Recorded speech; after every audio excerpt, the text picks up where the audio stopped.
March 5th, 2025. The Messy Hippie. Who told you that?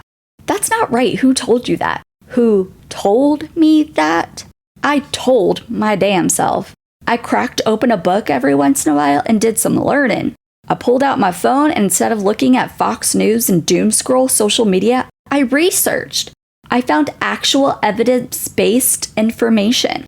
I found fact-based reviews. I learned actual history. I learned more about history than I ever could have imagined in school since being an adult. Literally, history or any sort of social studies was my least favorite subject of all time. There were only 2 history classes I ever enjoyed, even though I barely passed with a D. One was US history, I believe. The teacher was the best, most relatable, most understanding teacher I'd had. He used to joke with us, but never made me feel uncomfortable in any way. He was approachable. I felt safe going to him and joking with him.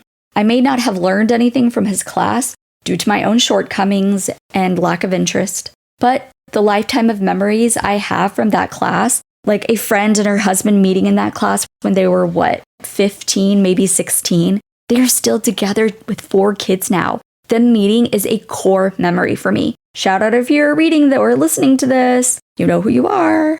During a test, he would say, the answer is not B. If you put down B, you will be wrong, which meant the answer was B. He knew standardized testing was BS. I appreciate his efforts. The second was Bible as history. I know, it's an odd one, especially coming from an atheist. That class was so interesting, but our teacher made that class so memorable for me. We affectionately called him Mr. Green Bean, from a green tracksuit he was wearing one day and his last name. I remember him telling us he wanted to visit Israel 3 times before he died, and he had already been 2 times. That was 22 years ago. I hope he got to see Israel one more time. Possibly R.I.P. Mr. Green Bean. Or, if you are still kicking, get it, bud. I hope you got to see Israel that 3rd time. Thank you for the memories. He was also my English teacher that year.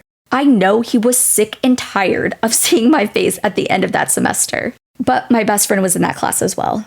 I'm talking about the Bible as history class. We would always study together, so we had so many inside jokes. Nebuchadnezzar? We also were really chatty when we were together. Teachers hated when they saw both our names on their roster for the same time slot. Bahaha. In the history class, our teacher made us sit in the same row vertically of chairs. I think there were 4 or 5 total. I had to sit in the very front. I would get a crick in my neck from looking up at our teacher. He was so close to my desk, and she had to sit in the very back. But we still found ways to communicate, though. Nebuchadnezzar? I love you for life. Squirrel. I've developed a deep love of history. All kinds of history. Except the wars. Those I pass on. But I love to learn about history of religions, the history of people, the history of the universe, the history of the United States, the history of America, the royal history of all countries. Royal history in general just fascinates me. The list goes on and on. I've learned the real history, the stories that were told and buried by the fallen, by the defeated. I've learned scientific, evidence-based history. It truly became a passion of mine to absorb as much information as I could. I wanted to know it all. I also went through a gnarly phase of learning a ton about biohazard cleaning, a phase of watching every YouTube documentary I could get my hands on about plane crashes. This was back in 2022.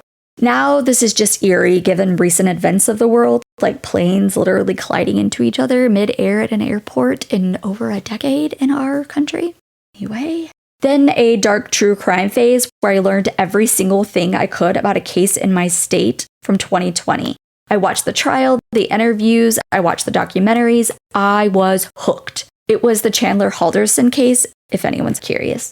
My ADHD brain loves to hyperfocus on things like that. So history became a hyperfocus. The point of that rant is, no one told me anything. No one told me the knowledge I am relaying to you. I took the time to look into information and source the information.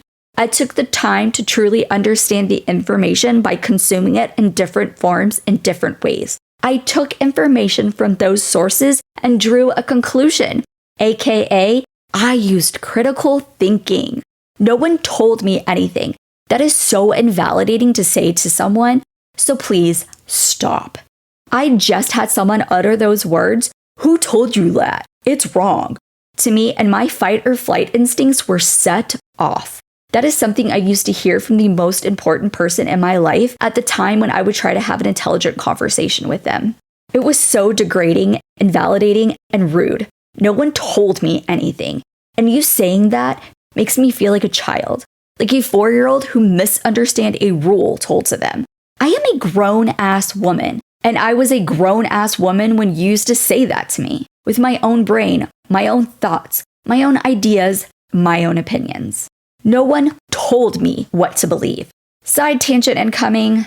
Caveat, this is not a dig at anyone's religion or their faith. That's something I don't even understand about religion. I don't need the promise of heaven or the fear of hell to be a good person or to love my neighbor, to not lie or steal or cheat, to not hoard wealth. My critical thinking skills solve the equation of, if I help this person, I get this in return, and then I can provide to my family, and they can grow into the next generation who are collectively helping one another to make a community. That's my goal. Community. Society has strayed so far from the idea of working together collectively. We've become too selfish. We hoard and dictate resources. It's honestly embarrassing even being a human being on planet Earth right now, in my opinion. There is no sense of community anymore, but that is a conversation for another time. Back to those good old critical thinking skills. I have them. Believe it or not, I do. My brain is fully developed. I've lived and experienced things. And no, you do not get to say what I know you want to say. It's already in my head anytime I say it. Words hurt. My critical thinking skills put 2 and 2 together and got myself out of 2 relationships I wasn't sure I would ever find a way out of. My place is not pregnant and barefoot in the kitchen, so to speak. I am so much more than that. I am a woman, a powerful woman, a woman who was held back for far too long, a lioness ready to protect her pride, her cubs, and her fellow women. I am fierce, I am strong, I am capable, I am ready, and I do not need to be told things because I learned them myself. We are women, we are warriors. We give life, we use our superpowers, we break glass ceilings, we rise, and we resist. Gone are the days of live, laugh, love. Now our walls are lined with rage, riot, resist.